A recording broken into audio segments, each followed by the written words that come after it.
ವೀಕ್ಷಕರೇ, IPL 2025 mega auction. IPL ಇತಿಹಾಸದಲ್ಲಿ ಈವರೆಗಿನ ಅತಿ ಹೆಚ್ಚು ಮೊತ್ತಕ್ಕೆ ಸೇಲಾದ ಭಾರತೀಯ ಆಟಗಾರರು.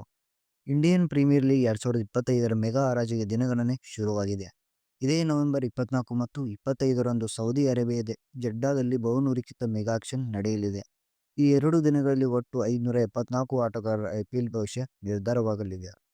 ಈ ಹರಾಜು ಪ್ರಕ್ರಿಯೆ ಎಲ್ಲ 10 ತಂಡಗಳಿಗೆ ನಿರ್ಣಾಯಕವಾಗಿರುತ್ತದೆ, ಏಕೆಂದರೆ ಇದು ಹೊಸ ತಂಡಗಳನ್ನು ಪುನರ್ ನಿರ್ಮಿಸಲು ಮತ್ತು ಬಲಪಡಿಸಲು ಒಂದೊಳ್ಳೆ ಅವಕಾಶ. ಭಾರತದ ಪ್ರಮುಖ ಆಟಗಾರರು ವಿಕೆಟ್ ಕೀಪರ್ಗಳಾದ ರಿಷಭ್ ಪಂತ್, ಇಶಾನ್ ಕಿಶನ್, KL ರಾಹುಲ್ ಮತ್ತು IPL 2024 ವಿಜೇತ ನಾಯಕ ಶ್ರೇಯಸ್ ಅಯ್ಯರ್ ಈ ಹರಾಜಿನಲ್ಲಿ ಪ್ರಮುಖರಾಗಿದ್ದಾರೆ. ಅಲ್ಲದೆ ಜನಪ್ರಿಯ ವೇಗಿಗಳಾದ ಮೊಹಮ್ಮದ್ ಶಮಿ ಅವರಿಗೂ ಹೆಚ್ಚಿನ ಬೇಡಿಕೆ ಇದೆ. ಹಿಂದಿನ ಮೆಗಾ ಹರಾಜುಗಳನ್ನು ನೋಡಿದರೆ IPL ಹರಾಜಿನಲ್ಲಿ ಭಾರತೀಯ ಆಟಗಾರರು ಪ್ರಮುಖರಾಗಿದ್ದಾರೆ.